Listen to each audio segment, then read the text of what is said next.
कांग्रेस की जब सरकार आई तो वो भजनलाल के नाम से आई थी, भूपेंद्र हुड्डा के नाम से सरकार नहीं आई कभी भी। सब चले गए जी, चले गए थे भाई साहब, ये तो कड़वा सत्य है, चले गए थे ना। बिल्कुल बिल्कुल। तो आप क्यों नहीं गए? कि भाई भूपेंद्र हुड्डा को अगर मुख्यमंत्री नहीं बनाया तो क्या करोगे? बोला अगर मुख्यमंत्री नहीं बना तो हम इनेलो के साथ आएंगे। लेकिन टारगेट जो है सभी दल जी हुड्डा साहब को कर रहे हैं। सुकनी मजबूत था क्या? ये तो भूपेंद्र हुड्डा लगभग वही अपना रोल अदा कर रहे हैं। बीजेपी जो आई हुई है वो भूपेंद्र हुड्डा ही लेके आने वाला है। आदित्य देवलाल इन्हीं का तो सदस्य है, उनका पीए बोल रहा हूँ। पेमेंट तुरंत कर दी जाएगी, पैसे की टेंशन मत लो। मैं तो हुड्डा साहब को भी कहना चाहूंगा कि जी गंगा नहाओ और ज्वाइन करो, पटका पहरो। अभिमन्यु मूवीज देखने वाले भाई सारे दर्शकों ने पवन मलिक मोखरा की हाथ जोड़कर राम राम और नमस्ते। आज अभिमन्यु मूवीज पे जो मेहमान है भाई दिनेश लाकड़ा जी। लाकड़ा साहब जो है मेरे पुराने साथी हैं। और मैं आपको एक और बात बता दूं, इंडियन नेशनल लोकदल इस पार्टी के बहुत पुराने सिपाही भी हैं। जब सब इंडियन नेशनल लोकदल से हट गए थे उस समय भी अपनी जगह पे दिनेश लाकड़ा जमा हुआ था, पार्टी की सेवा करने लग रहा था। और इसका फल भी भाई को मिला। चौधरी अभय सिंह चौटाला जो इंडियन नेशनल लोकदल के सुप्रीमो हैं, उन्होंने भाई पर विश्वास जताया और दिनेश लाकड़ा को इंडियन नेशनल लोकदल पार्टी का राष्ट्रीय उपाध्यक्ष भी बना दिया। सबसे पहले तो दिनेश भाई राम राम। राम राम जी। पवन भाई आपको, आपके सभी दर्शकों को और समस्त प्रदेशवासियों को जी मेरी हाथ जोड़ के नमस्कार। स्वागत भी है आपका अभिमन्यु मूवीज जी, धन्यवाद। दिनेश भाई मैं आपको काफ़ी पहले से जाना हूँ जी भाई। जब आप एक समाज सेवी के तौर पे जी सामने आए जी, आपने हमारी रोहतक पीजीआई के बाहर खाना वितरण करने की, फ्री ऑफ कॉस्ट खाना वितरण करने की जो शुरुआत करी जी, बहुत अच्छी लगी थी। मैं भी उस टीम के साथ जुड़ा, आपके साथ जुड़ा। हमने कई बार हमारे अभिमन्यु मूवीज के माध्यम से लोगों को अवगत भी कराया कि इस तरह की चीजें। आपका काफी योगदान रहा भाई का जी। और उस समय भी आपने मेरे को कई बार बताया कि भाई हम इनेलो के सिपाही हैं जी, और अंदर से काम करने लग रहे हैं, फीलिंग से काम करने लग रहे हैं, तन मन धन से काम करने लग रहे हैं। बिल्कुल। कांग्रेचुलेशन आपको कि आपको राष्ट्रीय उपाध्यक्ष बनाया गया जी जी।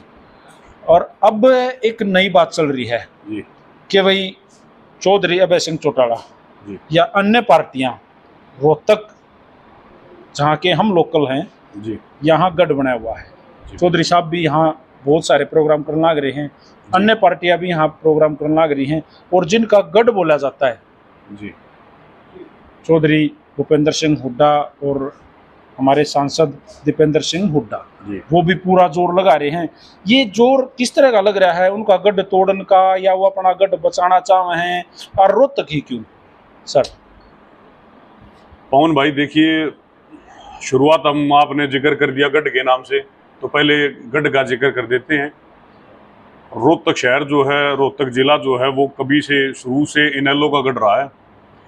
और ये ताऊ देवीलाल जी का एक बनाया हुआ एक स्टेट है जिसमें अगर आप पीछे मुड़ के देखोगे तो रणबीर सिंह हुड्डा जी जो दीपेंद्र जी के दादा थे, उन्होंने लिख के दिया था उस टाइम पे, शायद वो मिले भीगा कि हमें अलग स्टेट नहीं चाहिए। तो सबसे पहले तो मैं वो बताऊं कि देवीलाल जी ने लिख के दिया था और ये मांग करी गई थी कि अलग प्रदेश की मांग थी चौधरी देवीलाल जी की। उस मांग के ऊपर ही हरियाणा का जन्म हुआ था। तो बात ये रही कि गढ़ है तो गढ़ अगर देखा जाए तो गढ़ तो देवीलाल जी का है, और ये रोहतक शहर नहीं, ये सारा समस्त हरियाणा ही देवीलाल जी का गढ़ है। एक बात है विनेश भाई जी, गढ़ क्या समय समय पे बदलता रहता है? कि पहले देवीलाल जी का था, चौटाला साहब का भी होया उनके उसी टीम में, उसके बाद अब हुड्डा साहब का हुआ या भारतीय जनता पार्टी का हो जाएगा। गढ़ मतलब गढ़ मीन्स पवन भाई गढ़ कभी नहीं बदलते। कुछ एक समय था जो थोड़ा सा विपरीत परिस्थितियां थी, जो स्थिति खराब हुई, जो भी कारण रहे थे, उस कारण से कुछ लोग पार्टी से थोड़ा उधर झुकाव आ गया, लोगों के दिमाग में आ गया कि भाई शहर में चौधर आ रही है, भूपेंद्र हुड्डा को उस चौधर के नाम की कुछ लोगों ने वोट डाल दी। और वो नतीजा भी अगर आप सच पूछना चाहोगे तो वो जो चौधर की नाम की वोट आई थी वो भी बाद में आई थी। सबसे पहले तो ये जो वोट गई थी, ये जब कांग्रेस के पास गई थी तो कांग्रेस की जब सरकार आई तो वो भजनलाल के नाम से आई थी, भूपेंद्र हुड्डा के नाम से सरकार नहीं आई कभी भी। उसके बाद की अगर आप अगली बार का अगर इलेक्शन की हम जिक्र करेंगे, अगली बार भी भूपेंद्र हुड्डा के नाम से कुछ नहीं हुआ, क्योंकि कांडा साहब को मिला के तब जाके सरकार बनाई थी भूपेंद्र हुड्डा ने। और पहली बार भजनलाल के कहीं ना कहीं दम पे, उनके नाम पे ये सरकार बनी थी।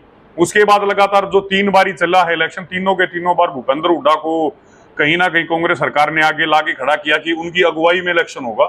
तो तीनों के तीनों बार इलेक्शन हार चुके भूपेंद्र हुड्डा। तो ये गढ़ नहीं था, ये एक हमारा एक बाग था, बहुत साफ सुंदर बाग, जो किसी माली किसी एक चौकीदार के हाथ में दे दिया था। जब उनसे नहीं संभला तो ये वापिस लेने जा रहे हैं बस। आपने एक बात बोली बीच में जी कि विपरीत परिस्थितियां आई जी, और लोग दूसरी नाव का सवार हो गए, कन्वर्ट हो गए। आप क्यों नहीं हुए? देखिए क्यों नहीं हुएगा तो पवन भाई शायद मैं जब सब चले गए जी चले गए थे भाई साहब, ये तो कड़वा सत्य है, चले गए थे ना। बिल्कुल बिल्कुल। तो आप क्यों नहीं गए? पवन भाई देखिए, चले गए का बहुत सारे कारण आते हैं कि कोई आदमी, अलग अलग स्वभाव है लोगों का। मनाने वाले लोग भी आए हैं, रिश्तेदार, किसी का भाईचारा, कोई अड़ोस पड़ोस वाला, कहीं ना कहीं लोग मनाए भी गए हैं। लेकिन ऐसी बात नहीं हुई कि इनेलो बिल्कुल खाली हो गई हो। इनेलो का दम, इनेलो का स्टैंड, इनेलो का दबदबा हरियाणा से कभी ना खत्म हुआ है, ना कभी आगे खत्म होगा। चौधरी ओम प्रकाश चौटाला स्वर्गीय जो हमारे 5 बार के सीएम रहे हैं हरियाणा के, उनके जाने से आज वो हमारे बीच में नहीं है भाई। राम राम। तो हाँ भाई, उनके जाने से कितना मतलब ग्राफ कुछ नीचे आया है? जी देखिए, चौधरी ओम प्रकाश चौटाला जी की कमी हमेशा खलती रहेगी हमारे को। लेकिन साथ में एक दूसरी बात बता देना चाहते हैं कि चौधरी ओम प्रकाश चौटाला जी हमारे दिलों में राज कर रहे हैं। उनकी विचारधारा हमारे दिलों में, हमारे दिमाग में राज कर रही है। चौधरी ओम प्रकाश चौटाला जी ना हमसे पहले दूर थे, ना आज दूर हैं। चौधरी ओम प्रकाश चौटाला जी से पहले भी स्वर्गवास हुआ था चौधरी देवीलाल जी का। लोगों के दिलों से, दिमाग से आज तक चौधरी देवीलाल ही नहीं निकले हैं, तो चौधरी ओम प्रकाश चौटाला कैसे निकल सकते हैं? अब एक बात हो रहा है भाई साहब जी, मेरा सबसे पहला क्वेश्चन था, रोहतक ही क्यों? जी सभी पार्टियों के लिए मुख्य बिंदु जो है, मुख्य केंद्र जो है वो रोहतक बना हुआ है। अब विनेश भाई इसका क्या जवाब है? देखिए पवन भाई, रोहतक की अगर बात करें तो हरियाणा प्रदेश की राजनीति राजधानी रोहतक को बोला जाता है। कोई भी किसी भी पार्टी का अगर एक आगाज, एक शुरुआत अगर जो हुई है, किसी भी पार्टी ने जो रफ्तार अगर पकड़ी है तो वो रोहतक से शुरू हुई है। यहाँ के आदमी बड़े भोले भाले हैं, बड़े शरीफ आदमी हैं, स्टैंड वाले आदमी, मजबूत आदमी, बड़ी क्वालिटी यहाँ के लोगों की। जब यहाँ के लोगों को एक बार चीज समझ में आ जाती है और वो जिसके साथ हो लेते हैं, तो जब तक सरकार नहीं आ लेती, जब तक वो पीछा नहीं छोड़ते। अब ये दौर जो आपने देखने लग गए जी, अभी तो समय है चुनाव में जी, चीजें परिस्थितियां बदलेंगी, पता नहीं कितनी बदलेंगी। जी जी जी आपका इसमें क्या लग रहा है कि आज इंडियन नेशनल लोकदल, जी जिनके सुप्रीमो चौधरी, जिसके सुप्रीमो चौधरी अभय सिंह चौटाला जी हैं, जी जी, आज ग्राफ कहाँ है? ये जो 4-5 पार्टियां जो मुख्यतः है उनमें देखिए जी, अगर आज की आप बात करोगे तो आज एक तो बोलते हैं कि चलना शुरू किया, दौड़ में हम काफी आगे जा चुके हैं। जो परिस्थिति खराब हुई थी वो सब सुधर चुकी है। धीरे धीरे लोग वापसी आ रहे हैं। भूपेंद्र हुड्डा जिस दिन आ रहा था, उस दिन के बाद लोग जो सब सारा एरिया था, मैं आपको एक बिल्कुल नजदीक की निजी बात बता देता हूँ। मेरे बहुत सारे ऐसे साथी थे जिनसे मैं बात करता था कि भाई आप लोग ज्वाइन करो। लोगों के दिमाग में देखिए, भाई 14 रोहतक की, इसलिए हम रुके हुए हैं। मैं बोला कि भाई भूपेंद्र हुड्डा को अगर मुख्यमंत्री नहीं बनाया तो क्या करोगे? बोला अगर मुख्यमंत्री नहीं बनाया तो हम इनेलो के साथ आएंगे, हम और कहीं नहीं जाएंगे। तो लोगों ने वो इंतजार तो था कि कहीं ना कहीं भूपेंद्र हुड्डा आ जाए, ये रह जाए यहाँ पे। लेकिन जिस दिन आ रहा था, लोग उसी दिन से संपर्क में आ गए थे कि भाई अब ज्वाइन करेंगे तो इनेलो करेंगे। क्योंकि एक रीजन है कि नेताजी दमदार आदमी है, जबान के धनी आदमी है। हरियाणा में क्या भारत भर में अगर कहीं किसी नेता के साथ अगर आज तक भी, जब से राजनीति शुरू हुई है, किसी नेता के नाम के साथ सत्य नहीं लिखा गया, चौधरी अभय सिंह चौटाला से अलग। ये सत्य क्या है? देखिए जी, सत्य तो पवन भाई आप लोगों को भी पता है, जितने दर्शक, जितने साथी सुन रहे हैं, सभी को पता है कि सत्य क्या है। सत्य का ये है कि कभी भी कोई भी किसी भी काम के लिए अगर चौधरी अभय सिंह चौटाला जी के पास गया है, उन्होंने जवाब दो ही दिए हैं, यस और नो। यस अगर उन्होंने यस कर दिया कि हाँ भाई काम होगा तो वो होगा, वो सत्य है, फिर वो रुक नहीं सकता किसी भी हाल में। वो किसी भी तरीके से कराएं, वो कैसे भी कराएं, लेकिन उन्होंने हाँ करी तो हाँ है। वो नेताओं की तरह, बाकी की तरह चक्कर कटाने वाले नहीं है कि आप आओ, आपको भी, आपकी भी हाँ है, आप आगे, आपकी भी हाँ है, कोई और आया उसकी भी हाँ है। एक बात मैं थोड़ी सी और आगे लेके चलता हूँ जी। अब बात आ गई, हरियाणा में गवर्नमेंट किसकी है? देखिए हरियाणा में गवर्नमेंट बीजेपी की है, भारतीय जनता पार्टी जी लेकिन टारगेट जो है सभी दल जी। हुड्डा साहब को कर रहे हैं, टारगेट जो है कांग्रेस को कर रहे हैं। क्या मजबूत कांग्रेस ला कहेंगे? हुड्डा साहब मजबूत लग रहे क्या? अब अक्सर क्या होता है, टारगेट किया जाता है जो राज में हो, जिसकी सरकार हो, जिसकी गवर्नमेंट हो। यहाँ उल्टो, इसका बिल्कुल उल्टा हो रहा है। जी जी। मुझे क्यों लग रहा है कि हर दल आओ है, चाहे सरकार भी है, चाहे और भी दूसरे दल है, वो टारगेट हुड्डा साहब को कर रहे हैं, टारगेट कांग्रेस को कर रहे हैं। कहीं ना कहीं आपको ये सबको ये बह है क्या, ये मजबूत है? देखिए मैं 2-4 दिन पहले एक वीडियो सुन रहा था, उस वीडियो में एक धनखड़ साहब हमारे, उनकी वीडियो देखी मैंने, तो वो बोल रहे थे कि भाई सुकनी मजबूत था क्या, सुकनी दमदार था क्या? सुकनी तो दमदार नहीं था, सुकनी तो मजबूत नहीं था, वो तो तगड़ा भी नहीं था, वो कुछ भी नहीं था, लेकिन वो जड़ थी, वो उस नाश की जड़ थी जिसके ऊपर महाभारत का युद्ध हुआ, जिसके कारण लाखों लाखों आदमी मर गए। उस समय के समस्त जो पृथ्वी थी, बताया जाता है कि वो 2 भागों में बट गई थी। उसका कारण सिर्फ और सिर्फ सुकनी रहा है। तो कहीं ना कहीं अब इस बात को यहां लेके आएंगे तो भूपेंद्र हुड्डा लगभग वही अपना रोल अदा कर रहे हैं इस पूरे जंजाल में। कोई भी पेड़, कोई ऐसा जो अनावश्यक, कोई पेड़, कोई पौधा, कोई ऐसा भाई अपने बिना बोए कुछ ऐसे पेड़ उग जाते हैं जिनको निकालना होता है। तो पेड़ कितनी बार भी काट लो, पेड़ उगता रहेगा जब तक जड़ नहीं निकाल लें। ये जो हमारी लड़ाई है, ये भूपेंद्र हुड्डा को लेकर लड़ाई तो सिर्फ इसलिए कि भूपेंद्र हुड्डा जड़ है इस चीज की। जो बीजेपी जो आई हुई है ना, ये सभी साथियों को पता, बीजेपी जो आई हुई है वो भूपेंद्र हुड्डा ही लेके आने वाला है। तो वो जड़ जो है, पहले तो जड़ पे ही काम करेंगे, बाद में देखेंगे पेड़ को। तो टहनियों को बाद में काटोगे? टहनी बाद में काटेंगे जी, टहनी तो पेड़ गिर जाए, टहनी तो रही रहेंगी, कोई बात नहीं है। पड़े हुए पेड़ की क्या टहनी, दोबारा नहीं उगेगा, दोबारा परेशान नहीं होंगे। ओके, अब मैं अगली बात कर लेता हूँ। मेरा पहले वाला क्वेश्चन था रोहतक की क्यों। अब सारी पार्टियां जी, आप किसी भी पार्टी को देख सको हो, चाहे आप भारतीय जनता पार्टी को देखो, रोहतक में जोर ला रही है। आपकी party Indian National Lokdal Rohtak में जोर लाग रही है। इसी का एक दूसरा दल बनया जननायक जनता पार्टी, दुष्यंत चौटाला जी रोहतक में जोर ला रहा है। अरे आम आदमी पार्टी भी रोहतक में जोर ला रही है जी। तो क्या लग रहा है कि एक बार रोहतक को तोड़ लो, मतलब राजधानी है। पवन भाई, बात पीछे लेके अगर जाएं तो 1987 में चौधरी देवीलाल जी मैम से विधायक बन के प्रधानमंत्री तक गए थे। तो उन्होंने वो कुर्सी कुर्बान करी थी और वो उप प्रधानमंत्री बन के देश सेवा की थी, समाज सेवा की थी, लोगों की सेवा की थी। तो ऐसी बात नहीं कि रोहतक का गढ़ है और वो भूपेंद्र हुड्डा का ही गढ़ है। सबसे पहले तो मैं बता देना चाहूंगा कि भूपेंद्र हुड्डा नजदीक भी नहीं था, या दीपेंद्र हुड्डा तो शायद पैदा हुआ होगा तो छोटा बच्चा होगा, टॉफी खाता होगा। उस टाइम पे चौधरी देवीलाल जी का गढ़ हुआ करता, यहीं से बने थे, यहीं से जीते, और उन्हीं का गढ़ था। कुछ नहीं कर रहे, बस वापिस अपना गढ़ लेने आ रहे हैं। एक आदमी को सौंपा गया, वो गलती से उस आदमी से संभला नहीं, वो बस अपना गढ़ वापिस ले रहे। बात आपकी जो दूसरी के बस सब के सब यहाँ जोर लगा रहे हैं। तो अभी की जो भगदड़ मची हुई है वो सिर्फ और सिर्फ इनेलो को लेके मची हुई है कि इनेलो यहाँ पे रैली क्यों कर रही है। इनेलो की रैली को यहीं रहते हैं इर्द गिर्द, यहाँ किसी गांव में आसपास। नेताजी पूरे हरियाणा में चल रहे हैं रैली, यहाँ तो थोड़ा सा एक्स्ट्रा ध्यान दिया जा रहा है कि भाई लोग यहाँ ज्वाइन ज्यादा करने वाले हैं। ये लोग जो किस तरीके से ज्वाइन कराया जा रहा है, मैं एक छोटा सा यहाँ पे आपको रोक लेता हूँ। एक ऑडियो वायरल हुई जी जी। उस ऑडियो में जो बोलने वाला है, जो सामने से आवाज आ रही है, वो किसी झज्जर के गांव में कॉल करी। कॉल करने के बाद कह रहा है, राम राम भाई, मैं आदित्य देवलाल इन्हीं का तो सदस्य है, उनका पीए बोल रहा हूँ, और मैं आपको खुल के कह रहा हूँ खूब खर्चा करो, बीन बाजे बजाओ, ढोल बाजे बजाओ, पेमेंट तुरंत कर दी जाएगी, पैसे की टेंशन मत लो। सर ऐसे गढ़ को तोड़ोगे क्या? कौन भाई, एक अगर आप हाँ करो तो एक फोटो दिखाना चाहता हूँ सर मैं। हाँ दिखाओ दिखाओ।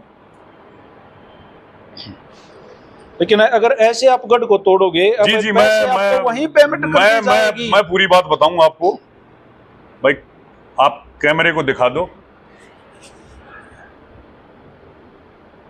ये क्या है भाई साहब? ये कोई बंदा है जिसकी हमने डिटेल निकलवा ली है, इसकी रिकॉर्डिंग भी हमारे पास है। साथ के साथ अगर देखोगे तो मेरे पास इसके एक नहीं कम से कम 15 से 20-25 फोटो पड़े हुए हैं।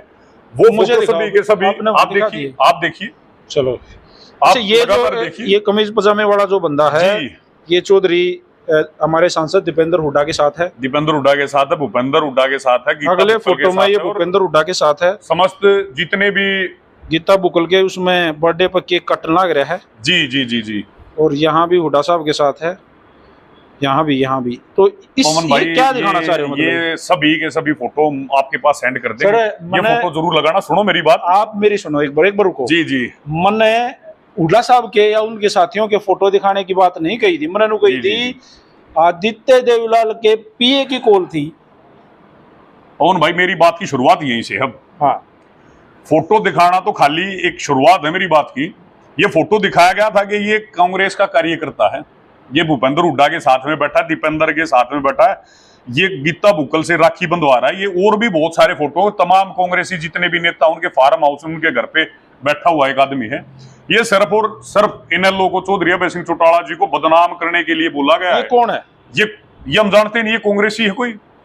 ये कोई सुनील के नाम से, अनिल के नाम से इन्होंने फोन करके झूठ बोला है कि आप प्रोग्राम कराओ, आप बीन बाजे लेके आओ, आप डीजे बजवाओ, हम पैसे देंगे। पवन भाई मैं एक स्पष्ट एक बात कर देना चाह रहा हूं कि अब तो लहर ही बहुत बदल गई। अब ये तो ऐसा होता है? वैसे आप क्या करते हो? कौन करता है ऐसे आप लोगों की क्या इसमें विचारधारा क्या है? देखिए, विचारधारा के बारे में मैं बात कर देना चाह रहा हूँ। विचारधारा हमारी तो बहुत साफ सुथरी है। राजनीति तो हम कर ही नहीं रहे, हम समाज सेवा कर रहे हैं। वो अगर मेरी पर्सनल लेके आओगे तो वो मैं बाद में हम डिस्कस करेंगे, शायद आप अगर मौका दोगे मेरे को बोलने बताने का। ये वो लोग हैं जो बदनाम कर रहे हैं सिर्फ, जो हमारे नजदीक नहीं, जिसको हम जानते है ही नहीं। ये पीए ही नहीं है। इसका नंबर भी हमने निकलवा लिया है, इसके ऊपर कार्रवाई भी करेंगे, एफआईआर भी दर्ज करवाएंगे इसके खिलाफ। मतलब आप ये- ये बदनाम करने की कोशिश कर ये बदनाम करने की कोशिश कर रहे हैं कि गरीब आदमी ज्यादा से ज्यादा खर्चा करे या कुछ और जो भी है करे।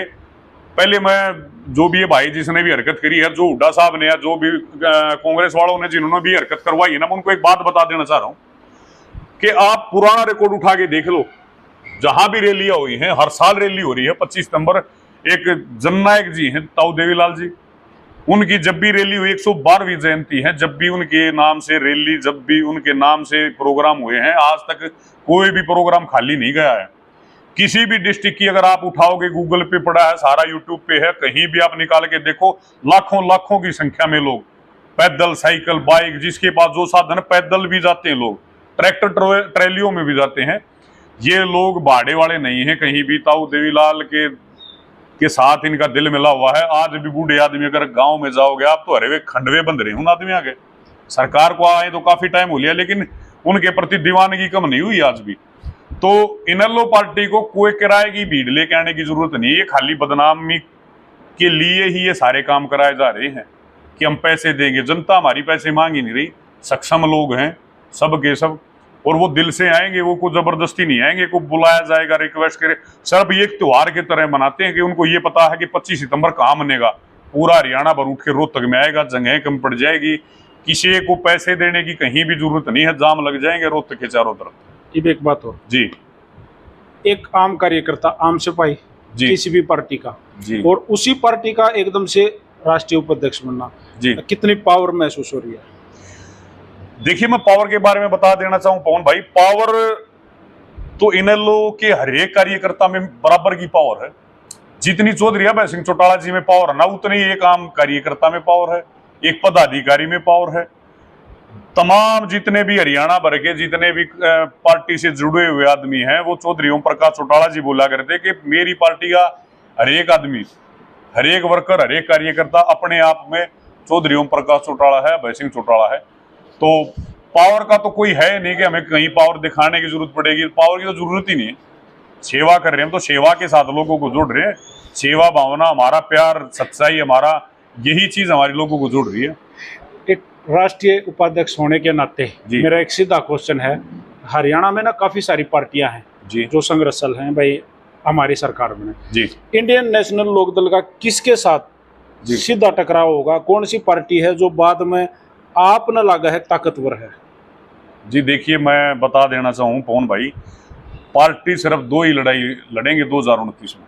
सीधा सीधा इनेलो का मुकाबला बीजेपी के साथ होगा, क्योंकि बीजेपी को मजबूत हम किस लिए मान रहे हैं कि पावर में वो पावर में है। पावर का मैं कारण बता दूं आपको, विधानसभा में 90 एमएलए हैं, जिसमें से 88 एमएलए ध्यान से सुनना मेरी बात। 88 एमएलए अकेले कांग्रेस उसके बीजेपी के बैठे हुए हैं। वो दो ही अपोजिट जो बैठे हुए हैं, विपक्ष जो बैठा हुआ ना, वो 2 विधायकों का बैठा हुआ है। वो 2 विधायक है इनेलो पार्टी के, आदित्य देवीलाल जी और कर्ण चौटाला जी। कि यहाँ भी एक बात है जी आपने शुरू में एक नाम लिया था गोपाल कांडा जी जिनकी मदद से सरकार बनी थी। जी जी सही बात है। जी बिल्कुल। गोपाल कांडा तो आपको बी टीम बता रहा है, इसी का जिसके साथ आप टक्कर मत लो। देखिए गोपाल कांडा बी टीम है, हम बी टीम है, वो तो मदद आपने भी देखी होगी सिरसा जाके कैसा क्या रहा है। पीछे जो इलेक्शन सामने आके बोला है श्रीमान, पीछे सामने। अब आप मुंह किसका पकड़ोगे? मुंह पकड़ने वाला कोई नहीं। मैं आपको एक दूसरी बात बता देता हूं। पीछे एक इलेक्शन हुआ था, उस इलेक्शन में भूपेंद्र हुड्डा गया था। वो कांग्रेस कार्यकर्ता, कांग्रेस के उम्मीदवार की बजाय वो बोल के आए वहां पे कि मेरे पार्टी का उम्मीदवार तो ये है, लेकिन मेरे बहुत अच्छे दोस्त जो है ना वो कांडा साहब है। तो आप कांडा साहब का ध्यान रखना। वो तो कांडा साहब हुड्डा ये तो सारे एक ही बात है, ये सारे मिले हुए हैं। कौन है भाई साहब? हुड्डा साहब बी टीम है बीजेपी की, देखिए या चौधरी अभय सिंह चौटाला बी टीम है, कांडा बी टीम है, या फिर इन्हीं के भतीजे? एक कौन बी टीम है आपकी नजर में? एक मजबूत, अगर आप विपक्ष पूछना चाहोगे, एक मजबूत विपक्ष जो है ना वो इनेलो है। मजबूत विपक्ष के तौर पे अगर कोई काम कर रहा है, कोई सवाल, कोई सरकार को घेर रहा है पिछले टाइम से दीवानगी, आप लोगों को तो खुद पता है, आप तो पत्रकार हो, आप तो जा रहे हो हर जगह, आप तो कवर कर रहे हो, लोगों के बीच रह रहे हो, हमारे से भी ज्यादा रह रहे हो आप तो लोगों के बीच। पिछला रिकॉर्ड आप उठा के देखो, अकेला अभय सिंह चौटाला ऐसा नेता रहा है जो विपक्ष के तौर पे भूमिका अदा की है, जिसने सरकार को घेर के रखा है। खुद को आक्रामक दिखाने की कोशिश करी जा रही है, या चौधरी अभय सिंह चौटाला ऐसे आक्रामक हुए गए हैं? देखिए आक्रामक तो जब जनता के हितों की लड़ाई लड़ी जाएगी तो आक्रामक तो होना पड़ेगा नेता को। राजा आक्रामक नहीं होगा, राजा अगर दमदार नहीं होगा, राजा बोलेगा नहीं तो कौन बोलेगा? एक मजबूत नेता अगर हमारी आवाज नहीं उठाएगा, जो सारे प्रदेश में जो समस्याएं हैं, अगर वहां जाके कोई विपक्ष में खड़ा नहीं होगा, बोलेगा नहीं। अब दूसरा विपक्ष आप पिछली बार का भूपेंद्र हुड्डा को देख लो, वो दूसरा विपक्ष था, वो वहां चुटकुले सुनाता रहा है। चलो मैं अगर कोई मुद्दा उठाया तो सिर्फ अभय सिंह चौटाला ने उठाया। वो कितनी भी आप क्लिप देख लो, दीवानगी थी। लोग जब बोलता था अभय सिंह तो सब रुक के खड़े होके बैठ के सुनते थे। मोबाइल फोनों में, टीवीओ में लोग रुक जाते थे कि हाँ भाई एक आदमी है जो हमारी बात रख रहा है आगे जाके। हर एक पार्टी या हर एक दल नु सोचा रहा मजबूत आदमी हमारी टीम में आ जाए। जी सही बात है जी। किसी भी मतलब क्षेत्र का कोई मजबूत आदमी हमारी टीम में आ जाए जी। तो विनेश लाकड़ा इस क्षेत्र में अपने आप को कितना मजबूत महसूस कर रहा है? देखिए मजबूत तो हम उसी दिन से हो गए थे जिस दिन हमने इनेलो ज्वाइन की थी। हम एक ऐसे मजबूत नेता के साथ, ऐसी मजबूत पार्टी के साथ हम खड़े हुए थे कि हमें तो कहने की जरूरत नहीं है। हम तो अपने आप में ही तगड़े हैं कि हम मजबूत और सत्य के साथ खड़े हुए। अब मजबूत को तोड़ने वाली बात जी, तो क्या कभी विनेश लाकड़ा को डायरेक्ट तोड़ने की कोशिश करी गई कि आ जा पवन भाई? किसी भी पार्टी से पूछूंगा जी पवन भाई, मैं ना नाम सार्वजनिक करूंगा ना मैं कोई और डिटेल बताऊंगा, लेकिन ये इलेक्शन था। इस इलेक्शन से पहले बहुत सारे फोन आए मेरे पास, आदमी भी आए जिन्होंने ये बोला कि भाई भूपेंद्र हुड्डा की सरकार आ रही है या बीजेपी की सरकार आ रही है, इनेलो की तो सरकार ही नहीं आएगी, इनेलो की तो अभी कुछ भी नहीं, कहीं भी नहीं है। तो आप छोड़ो, आप, क्योंकि मैं एक चीज साथ में बता देना चाहूँ दर्शकों को, रोहतक का जो कार्यालय है वो हमने खुद खोल रखा है और पिछले 5 साल से हम लगातार सेवा कर रहे हैं, पार्टी की भी सेवा कर रहे हैं, हम समाज सेवा भी कर रहे हैं लगातार। समाज सेवा हमने कभी दिखा के नहीं की। पवन भाई आपने तो खुद कवर किया, हमारे को कई बार आप आए हो, हमारी मदद करी आप लोगों ने जब वहां पे हमारे को रोका गया था। हाँ। क्या आप लोग से मैं आपसे एक बात पूछना चाहूंगा, क्या आपने वहां कोई पार्टी का सिंबल, कोई झंडा या कोई नाम ऐसा देखा भाई जब INLD लिख दिया हो? वहां जब मैं रोहतक PGI का जिक्र करूंगा या अन्य जो मदद करी गई सामाजिक संगठन के तौर पर करी गई, वहां पे इस तरह का कोई भी राजनीतिक हमने नहीं देखने की कोशिश करी। और मैंने पूछा भी जी भाई कि लाकड़ा साहब कौन सी पार्टी का सिस्टम है, तो आपने कहा पार्टी तो इनेलो है भाई, पर आड़ पार्टियां कोई लेना, यहाँ पार्टियां कोई काम नहीं। यहाँ जो भाई खड़े हैं वो सारी पार्टियों और पार्टियों से भी जुड़े हुए मेरे साथी हैं, बहुत बढ़िया मेरे साथी हैं। उन्होंने वहां हमारे साथ कंधे से कंधा मिला के सेवा भी करवाई है, काम भी करा, मदद भी करी है, हर तरह हमारे साथ खड़े रहे हैं। लेकिन वहां हमने सिंबल कभी नहीं देखा, वो इलेक्शन से पहले का है। तो साथ में एक बात और बता देना चाहूँ पवन भाई, आपने काफी मदद करी, आपने भी पता होना चाहिए उस बात का कि लगातार हमने 1.5 साल तक खाना PGI में लगभग 700, 800, 1000 आदमियों का लेके गए हम डेली। 1.5 साल, उससे पहले हम 3-4 महीने कोरोना में भी लेके गए थे, वो भी आपको पता है। तो हमने वहां कहीं भी इनेलो का INLD कहीं नहीं लिखा, चश्मा कहीं नहीं छापा, नाम कहीं नहीं लिखा, पार्टी कहीं नहीं लिखी, कोई सिंबल नहीं था हमारी गाड़ी पर जिस पर हम खाना लेके गए थे। तो वो सारी चीजें बाद में आ गई। वो बाद में हमने सर्विस इसलिए बंद कर दी कि कोई और संस्था आगे वहां खाना खिलाने लगी। हम एक दिन गए, हम बीच बीच में संभाल रहे हैं कि भाई जब ये लोग बंद कर देंगे ना हम फिर शुरू करेंगे। और जिस दिन शुरू करेंगे बिना किसी पार्टी के सिंबल के साथ, जैसे पहले जारी थी एक टीम, एक ग्रुप हमारा भाईचारा जो इकट्ठा होकर सेवा कर रहा था, वो आगे भी जारी करेंगे।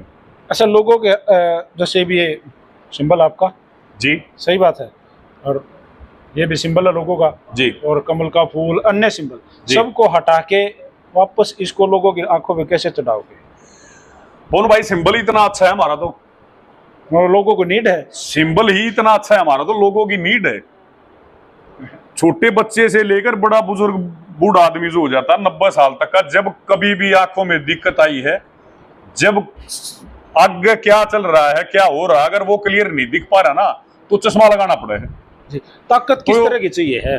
तो ये चश्मा आप टाइम पे लगाओ। अगर आप बिना नजर का चश्मा भी लगा के देखोगे ना, तो आपने बाहर पता लग जाएगा कि इस चश्मा को लगाने के बाद बाहर वाले कैसे दिखे। नहीं, पावर किसी चाहिए है ही। देखो पावर जो चाहिए ना, मैंने पावर चाहिए, हमें एक जनसमूह हमारे साथ आए। हमारे साथ बहुत बड़ा जनसमूह अभी भी है, लेकिन जो भाई किसी भी कारण से भटक गए थे वो हमारे साथ हैं। युवा साथी हमारे साथ आए, मातृ शक्ति हमारे साथ आए, बहनें हमारे साथ आए, बुजुर्ग हमारे साथ आए। कन्हेली गांव आपका पैतृक गांव है जी, लाकड़ा आपका गोत्र है जी। ये किस विधानसभा क्षेत्र में फिलहाल है? जी, ये फिलहाल कलानौर हल्के से। और कलानौर हल्का जो है वो रिजर्व सीट जी रहा है, काफी जी काफी सारे विधानसभा चुनाव से ही रिजर्व सीट है। जी जी। तो विनेश लाखड़ा पूरा हंगाला रहा है जी पवन भाई, और मामला गड़बड़ में है क्योंकि रिजर्व है। टूटे ना टूटे आगे के हो वो तो आगे की बात है, फायदा क्या होने वाला? पवन भाई जिस दिन ज्वाइन कराया था उस दिन भी पता था यह बात रिजर्व है, जिस दिन से सेवा कर रहे उस दिन भी पता था ये रिजर्व है। आप तो जनरल कास्ट के युवा, हम जनरल कास्ट से हैं। हाँ। जिस दिन से जोर लगा रहे उस दिन से भी पता है कि रिजर्व है। उस बात से कोई फर्क नहीं पड़ रहा अपने को। हम सिर्फ पार्टी के साथ जुड़े हुए हैं। हमारी पार्टी स्थापित हो जाए हरियाणा में आके, हमारे को कोई लालच नहीं है कि हम यहाँ से इलेक्शन लड़े, हम विधायक बने। पीछे ने टिकट का जोड़ा धरया हो कदे मगा कोई बात? कौन भाई, मैं बता देना चाहूँ कि टिकट का जोड़ा कार्यालय है, टिकट का जोड़ा अड़े दरियाजा है। रोहतक का तो लड़ सका थे, कोई लालच नहीं है। जो हमारे और साथी काम कर रहे हैं, जो और हमारे साथी फील्ड में उतरे हुए हैं, जिनको इलेक्शन की बहुत मतलब महसूस हो रही है, इलेक्शन लड़ांगे, एक हसरत है, तो हम दोनों भाइयों आगे लेकर आओ भाई, आप कोई भी लड़ो, हम आपके साथ, हम आपकी मदद करेंगे, सहायता करेंगे। अभी आपके ही गांव से जी, आपके युवा साथी जी, मंजीत पहलवान जी गांव भाई। कनेली से, जी, उन्होंने कांग्रेस को छोड़ के जी INLD को ज्वाइन किया। जी भाई, उस दिन थे आप वहां पे? उस दिन हम गए थे, लेकिन हम यहाँ संभाल रहे थे क्योंकि नेताजी को भी आना था, कुछ हमारे साथी भी आए हुए थे, कुछ लड़कियां भी आई हुई थी जो नेताजी से मिलना चाहती थी यहाँ अकेले में। यहाँ कार्यालय है तो मेरा फर्ज और मेरा हक बन रहा था कि मैं कार्यालय को संभाल के रखूं। अगर मैं यहाँ से उठ के चला जाऊंगा तो बाकी शायद नहीं संभाल पाएगा। तो इस तरह से जो युवा, जी, बहुत सारे जो युवा जी। वो इंडियन नेशनल लोकदल पार्टी के अंदर शामिल होने लग रहे जी। हैं, वो कौन है? वो भगोड़े हैं, वो स्वाभिमानी हैं, वो कौन है भाई? जी पवन भाई, देखो वैसे एक बात कही जा रहा कि जब जागो तभी सवेरा। जो वहां बैठे हुए थे वो डुलमुल रवैया जो भी रहा उनका, उनकी भाई इज्जत नहीं दी गई या भाई जो भी कांड रहा है, लेकिन देर आए दुरुस्त आए, लेकिन तंदुरुस्त आए।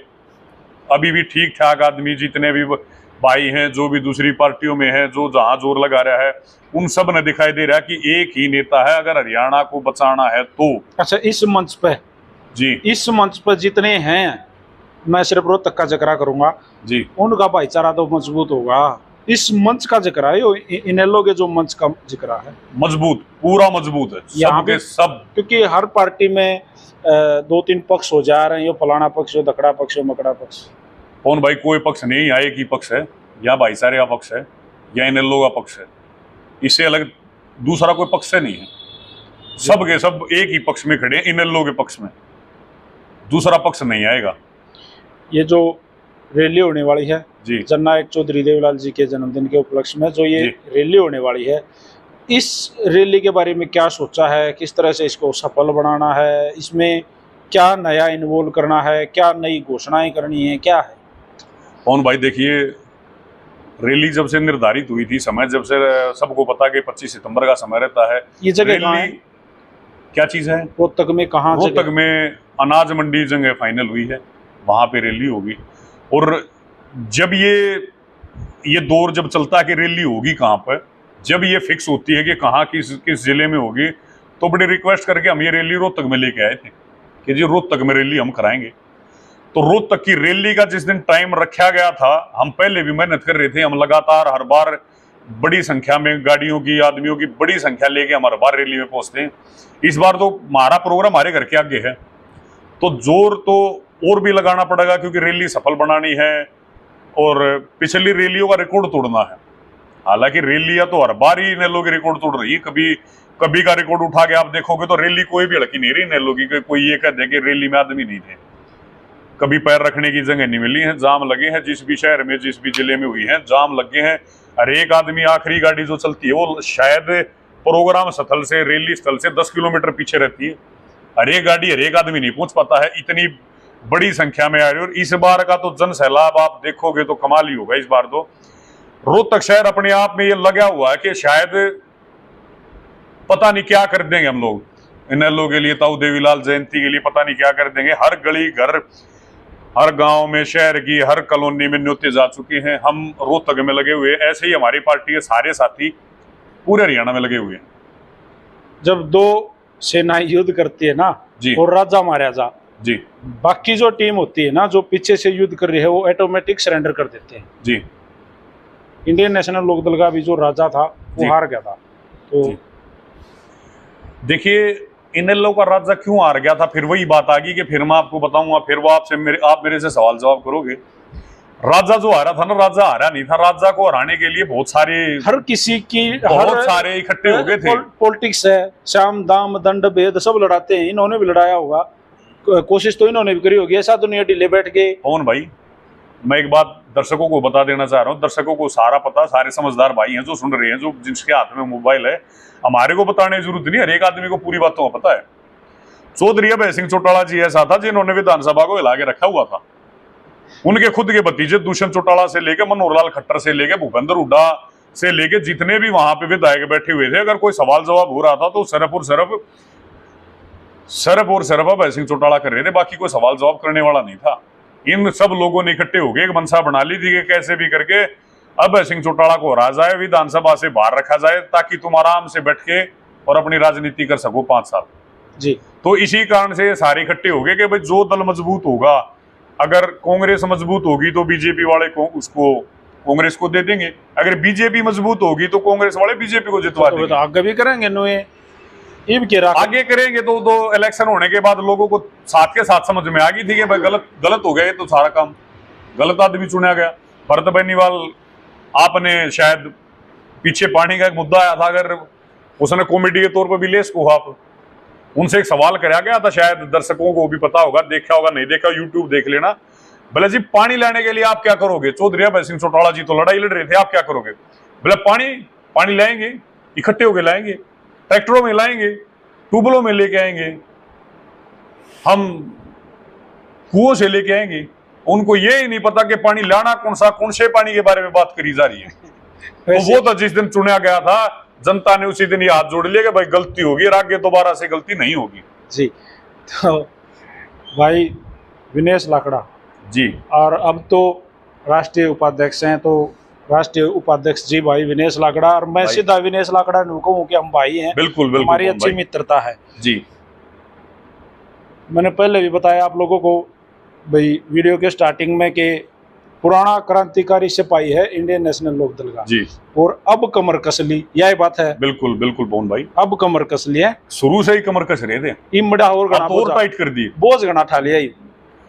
पवन भाई बोझ, मैं आपने बता देना चाहूँ, बोझ नहीं है मेरे ऊपर, बोझ कोई नहीं है। मेरे साथी, मेरे भाई, मेरे इतने साथ खड़े हुए हैं, बोझ तो मैंने लगने ना दें जी। मेरे ऊपर जरा सा भी दबाव नहीं आने देते। मेरे भाई मेरे तो आगे खड़े रहे, मेरे साथ खड़े रहे। अच्छा, नेताजी से रोज बात होती है? नेताजी से तकरीबन बातचीत रहे डेली जी। ओके, तो पॉलिटिकल चीजें, राजनीतिक चीजें विशेष तौर पर चर्चा होती रहती होगी, नू करेंगे नू करेंगे जी नू जी करेंगे। क्या नया है उनके पास, उनके पिटारे में नया क्या है? नया जी देखिए, मैं बता दूं आपको कि जब तक, मैं पहले भी एक बात दोहरा चुका हूं, शायद आपने ध्यान नहीं दिया, दर्शकों ने ध्यान शायद दिया होगा। मैं बता देना चाहूंगा, अगर हरियाणा में शांति लेके आनी है तो सर भूपेंद्र सिंह और सरभजन सिंह चौटाला जी लेके आएंगे। वो किसी और के बस की बात नहीं है। पीछे जो क्राइम हुए हैं, जो भ्रष्टाचार रहा है, ये डेली के डेली आप लोग तो कवर कर रहे हो। डेली के डेली एक चीज आपने देखी हो कि बॉर्डर पे आदमी नहीं मर रहे जितने आदमी मर रहे हैं। फिरौतियां मांगी जा रही है रोज की रोज आदमियों से। अगर फिरौती नहीं दे रहे तो आदमियों को मारा जा रहा है, रेप हो रहे हैं। अभी पीछे एक लड़की का, एक हमारी बहन मनीषा भिवानी में हुआ, क्या देख लो, आपको इंसाफ हुआ हो तो बाद में उन्होंने एक चीज घुमा के सीबीआई जांच चल रही है। देखिए सीबीआई जांच चल रही है, लेकिन एक थोड़े से टाइम के बाद उन्होंने एक बात रख दी सब क्या कि ये तो आत्महत्या है। जी जी। तो मैं आपको बता देना चाह रहा हूँ कि आत्महत्या में कभी एसपीओ के ट्रांसफर नहीं हुए हैं। जी जी। अगले ही दिन एसपी का ट्रांसफर कर दिया था। और ये भी छोड़ो आप, चलो ठीक है, आप किसी को मान ही नहीं रहे कुछ भी, किसी मेन मुख्य आदमी को तो आप मानते होगे कि भाई किसी के साथ गलत हुआ। चौधरी नफे सिंह राठी जी की गोली मार के हत्या कर दी, वो तो आत्महत्या नहीं होगी ना, वो तो हत्या होगी। उस हत्या का आज तक कोई खुलासा हुआ? उनकी भी तो सीबीआई जांच हुई है। देखिए सीबीआई जांच हो रही है। सीबीआई जांच का, हम तो सीबीआई जांच को जब मानेंगे जब कोई नतीजा आगे आएगा जी। कोई भी सीबीआई जांच कर रही है, कोई भी जांच कर रही है, कोई भी एजेंसी अगर जांच कर रही है, हमें उस एजेंसी को तभी मानेंगे जब कोई नतीजा आएगा निकल के, वो जिससे हमें शांति मिलेगी कि हाँ ये नतीजा वही निकला है जो हम सोच रहे थे। जो गलत हुआ है उसका परिणाम साफ सुथरा आगे आया, तो ही मानेंगे। अंत में दर्शक आपको देखने लाग रहे हैं जी भाई, लगातार सुनने लाग रहे हैं। आने वाली 25 तारीख को जो इंडियन नेशनल लोकदल पार्टी की रैली रोहतक में है, उसके लिए किस तरह से अपील या प्रार्थना या भाईचारे तक कहना चाहोगे कि वह रैली सक्सेस? देखिए, मैं जितने भी प्रदेश भर से हमारे साथी प्रदेशवासी जितने भी लोग देख रहे हैं ना, मैं सबसे हाथ जोड़ के अनुरोध करना चाहूँ, प्रार्थना करना चाहूँ कि बड़ी से बड़ी, भारी से भारी संख्या में आप लोग इस रैली में रोहतक में अनाज मंडी में पहुंचे। इस अनाज मंडी में आपकी तादाद है अगली सरकार का फैसला कर देगी यही उसी दिन। 4 साल तो पवन भाई एक संख्या बची हुई है, सिर्फ के 4 साल एक गिनने में संख्या बची है। इससे अलग 4 साल का कोई महत्व नहीं। हर 4 साल हम लगातार लोगों के बीच में रहेंगे, हम सेवा करेंगे लोगों की, हम समाज की सेवा करेंगे। जो परेशानी कठिनाई जो आ रही है लोगों के आगे, हमने एक पोर्टल भी चालू करेंगे 25 सितंबर को कि आप उस पर कोई भी आप अपनी आपत्ति, अपनी परेशानी दर्ज कराइए। नजदीकी संबंधित कोई भी पदाधिकारी, कोई भी नेता हमारा आपके पास पहुंचेगा, उसको हल करने की पूरी कोशिश की जाएगी, पूरी संभावना रहेगी इन चीजों की। साथ में मैं अपील करना चाहूंगा कि रोज रोज के ना बयान आ रहे हैं, मैं तो हुड्डा साहब को भी कहना चाहूंगा कि जी गंगा नहाओ और ज्वाइन करो, पटका पहरो और न्योता एक मिनट रोक लो। न्योता अगर हम देवा तो आप लोग आना तो वैसे भी आना चाहिए। कैसे महापुरुष की जयंती है, आप लोग तो इंतजार, आप लोगों ने तो खुद कहना चाहिए हाथ जोड़ के कि जी हमें बुलाया जाएगा तो हम आएंगे। तो आप लोगों को तो आना चाहिए। इतने अच्छे एक महापुरुष की जयंती बनी हुई है। क्या रणजीत चौटाला आएंगे? देखिए, पार्टी से आपने बात करी है चौधरी भूपेंद्र सिंह हुड्डा और उनके बेटे हमारे सांसद दीपेंद्र सिंह हुड्डा भी इन लोगों का पटका पह रहे हैं और मंच पर खड़े पावे इस रैली में। जी जी जी भाई, कोई बड़ी बात नहीं कर रहे हम। रणजीत सिंह हुड्डा आएंगे? मैं विस्तार से दुष्यंत चौटाला आएंगे? मैं विस्तार से उनके खुद के पुत्र ओम प्रकाश चौटाला जी के बेटे अजय सिंह, हमारा पार्टी तरफ से न्योता हर एक आदमी को दिया जाएगा, हर एक आदमी को दिया जाएगा जिसके अंदर देवीलाल जी के प्रति अगर जरा भी श्रद्धा है, उनके प्रति दिल में अगर कहीं भी आस्था है, तो वो हर एक आदमी इस रैली में जरूर पहुंचेगा। हम न्योता सभी को देंगे। और वो बड़ी बात नहीं जिस बात पे आप हंस रहे हो, धीरे धीरे उनके पार्षद आ रहे हैं, उनके सरपंच आ रहे हैं, उनके जो ठीक ठाक जिनको वो ये मान रहे थे कि हमारे तो पार्टी के ये रीढ़ की हड्डी है, वो सारे के सारे तो ज्वाइन कर रहे हैं। जब सारे आ जाए तो अकेले करेंगे क्या, रहेंगे आ जाए यहाँ तो स्वागत उनका भी। भाई ये एक छोटा सा इंटरव्यू था जिसमें भाई विनेश लाकड़ा जी और विनेश ने अपनी भावनाएं व्यक्त करी हैं और हमारा काम है लोगों के अंदर की भावनाएं निकाल के आप लोगों को सुनाना, वो चाहते क्या हैं। जननायक चौधरी देवीलाल जी तो सबके साथ ले दे, बात भाई ने ठीक कही है।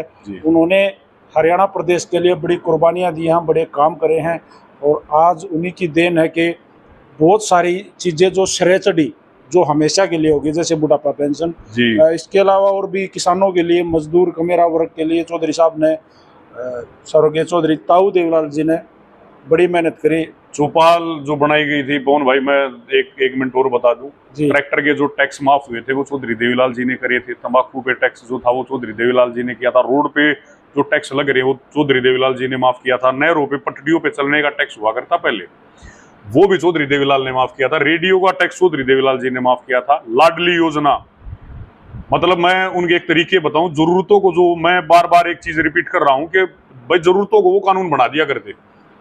कई बुजुर्ग दिखा, जब ये पता लगा कि भाई ये स्थिति है कि भाई बुजुर्ग को कहीं किसी की तरफ देखना ना पड़े, वो अपनी जेब से कहीं निकाल के अपनी, भाई अगर बेटी आई उसको पैसे दे दे, अगर भाई पोता पोती उनको पैसे दे दे, अपने खुद के खर्चे निकाल लें।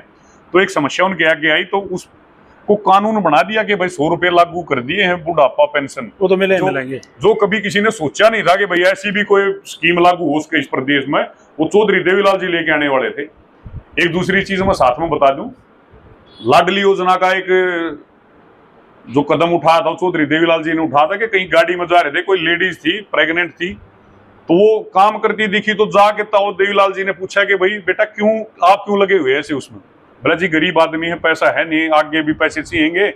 तो ताऊ देवीलाल जी ने ये स्कीम ले आए थे कि जो भी गरीब महिला प्रेग्नेंट है, बच्चा होगा, उसके बाद उसको कुछ ना कुछ अनुदान राशि दी जाएगी, खर्चा उससे नहीं लिया जाएगा, उसको कुछ जो भी जरूरत की जो भी चीजें हैं, जो भी देने की हैं, पैसे हैं, वो मदद की जाएगी, उसको काम करने की जरूरत नहीं रहेगी। एक साथ में एक छोटा सा एक एग्जांपल और दे देता हूं पवन भाई, अब तो लग रहे हैं। पहिया और तोल दे। हाँ, पहिया और तोल देंगे। कि कहीं जा रहे थे, कोई गांव में एक चौपाल थी, चौपाल में प्रोग्राम चला हुआ था, एक ही चौपाल हुआ करती, सामान्य चौपाल, वो कोई प्रोग्राम चल रहा था और बाहर आदमी भीग रहे थे, वो तैयारी से कपड़ों से दिख रहे थे, भाई कोई प्रोग्राम फंक्शन है। तो देवीलाल जी ने रोक के पूछा भाई क्या चल रहा है? बोला जी बारात आई हुई है रीजनों की। बोला भाई यहाँ क्यों भीग रहे हो? बोला जी बैठने की जगह नहीं है। बोले भाई यहाँ बैठने की जगह नहीं, आप चौपाल में जाओ। बोला जी चौपाल में तो पहले प्रोग्राम चल रहा है। बोला भाई चौपाल में प्रोग्राम चल रहा है तो आपकी और व्यवस्था कोई करने वाला नहीं? बोला जी कोई करने वाला नहीं है। बोला ठीक है। उस दिन के बाद से हरिजन चौपाल, हर एक गाँव में हरिजन चौपाल बनाई गई थी, वो चौधरी देवीलाल जी की पहल थी। तो मैं आपको बता देना चाह रहा हूं कि जितनी जरूरत की चीजें थी उनका कानून अगर किसी ने बनाया है तो चौधरी देवीलाल जी ने बनाया, उसी के इर्द गिर्द ये सारी राजनीति आज तक घूम रही है। जी, तो भाई विनेश लाकड़ा, हर आदमी संघर्षशील है, उसमें भाई विनेश भी संघर्षशील है, और हमारी शुभकामनाएं हैं भाई आप अपने इस पथ पे जी कामयाब हो, सक्सेस हो, और यह सब तो बढ़िया चीज है। बहुत बहुत धन्यवाद। थैंक यू भाई। धन्यवाद पवन भाई।